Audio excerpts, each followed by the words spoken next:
Assalamualaikum warahmatullahi wabarakatuh. Alhamdulillahirabbil alamin. Allahumma sholli ala Muhammad wa ala ali Sayyidina Muhammad. Pemirsa, bersua kembali dalam kanal Hikmatologi, mengajak diri kita masing-masing berpikir, kian melembut cerdaskan hati nurani berdasar kitab suci agama kepercayaan yang kita yakini. Tentu karena kita anak bangsa Indonesia tercinta, maka menjunjung peradaban Nusantara dan Pancasila niscaya. Pemirsa, kami menjanjikan bahwa hikmatokratis atau hikmatokrasi berseri. Pemikiran yang sederhana dari kami namun luar biasa dari para pejuang Indonesia tercinta ini. Kami sekedar meneruskan pemikiran-pemikiran yang syarat makna dari yang mulia Kiai Haji Samanhudi, kemudian ditindaklanjuti oleh Insinyur Soekarno. Tumbuh kembang dilanjutkan oleh The Smiling General Soeharto. Kemudian secara akademik dan ilmiah populer kami rentang kembali dalam serial Hikmatologi. Pemirsa,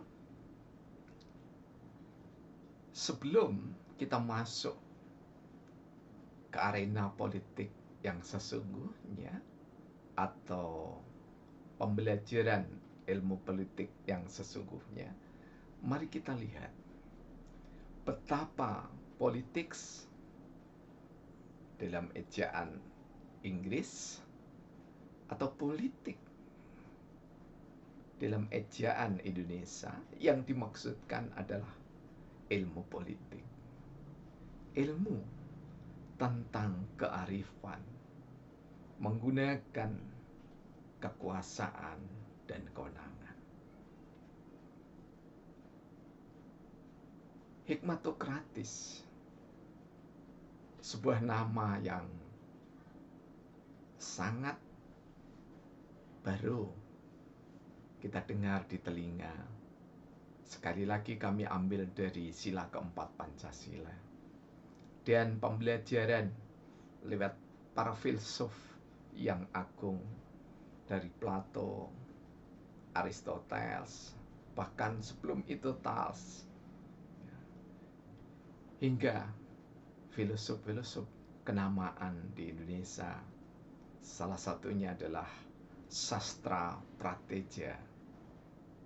Kemudian kami juga pernah bersahabat dengan JB Mangun Wijaya yang lebih dikenal dengan Romo Mangun. Di samping juga ada kerabat dari Frans Magnisuseno, yakni adalah Profesor Dr. Nico Schulte Noldorf, sahabat kami yang ada di salah satu universitas Belanda, tepatnya Utrecht. Pemirsa yang dirahmati oleh Allah, apa yang kami dapatkan dari sahabat-sahabat yang hebat, baik melalui penanya yang melesat lebih jauh dari usianya, atau yang memang sahabat pernah kami berdialog dengan beliau-beliau yang mulia, termasuk sang legendaris Kiai Haji Abdurrahman Wahid.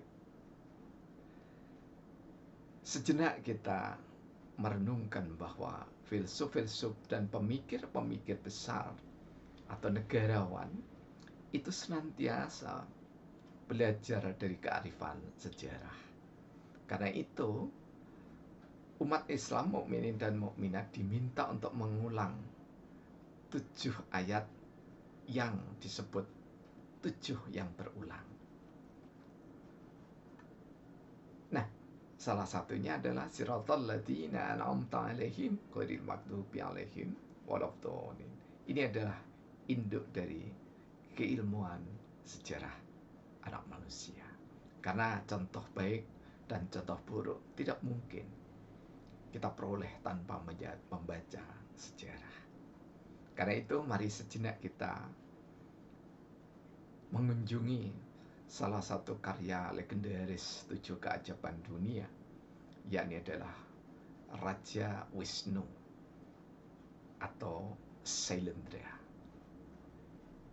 Ada Kamadhatu, ada Rupadhatu, ada Arupadhatu.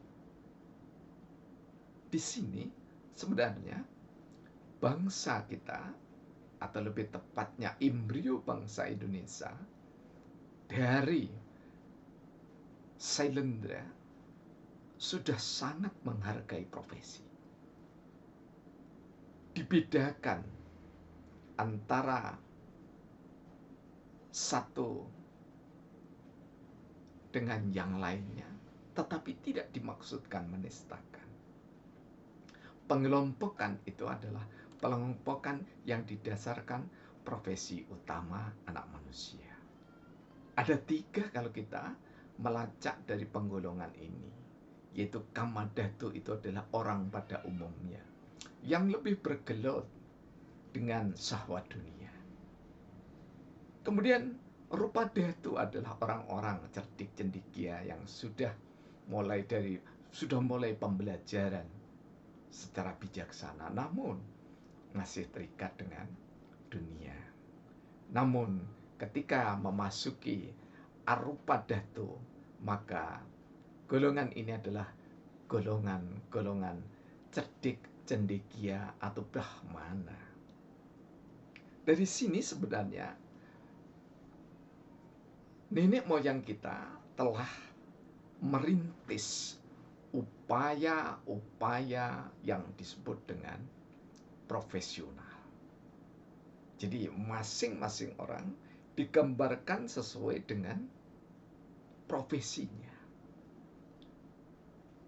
Dan kami mencoba mengkait kelindankan dengan tanggal 16 Oktober 1905 atau 1905, di mana Syarikat Dagang Islam didirikan oleh Kiai Haji Samanhudi di Solo, yang nanti pada gilirannya akan berganti nama setelah Musyawarah Besar Nasional pertama menjadi Syarikat Islam kepemimpinan jatuh pada Haji Umar Said Cokro Aminoto. Jika kita mau jujur, maka cikal bakal kepartean di Indonesia adalah profesional, bukan berbasis massa. Karena itulah kami berupaya dari kampung Celaket Hadiningrat yang sederhana ini. Kami menghargai yang memberi nama kampung ini, yang sekarang ada di wilayah Ngayogyakarta Hadiningrat, yaitu Ananda Angki Pratama Putra Hadi Sarjana Sosial. Kenapa kami terima itu? Karena dulunya Celaket yang serba merah dominan dan hijaunya itu hanya mondo-mondo, hanya sedikit-sedikit, tipis-tipis. Kemudian di era 90-an sudah menjadi benar-benar mendapatkan hidayah dari Allah Subhanahu wa Ta'ala. Karena itu kami terima nama Celaket Hadiningrat itu. Dari Celaket Hadiningrat kami menyuarakan tentang diperlukannya partai politik yang berbasis profesi. Dan kami kemas dalam syair yang ke-4343.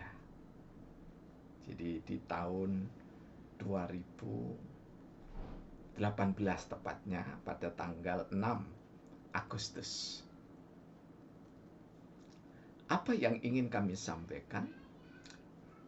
Pernah kami sampaikan pada khutbah Jumat di tahun baru Hijriah, ya, pada tahun Masehinya 2012 di Masjid Raden Patah, yakni adalah perlunya dunia ini menata ulang.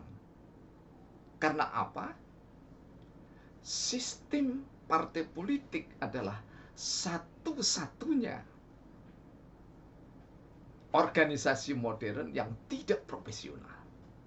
Sekali lagi, mohon maaf, ya, tidak perlu tersinggung para partisipan partai politik. Partai politik di dunia adalah satu-satunya organisasi modern yang tidak atau belum profesional. Alasannya sederhana. Karena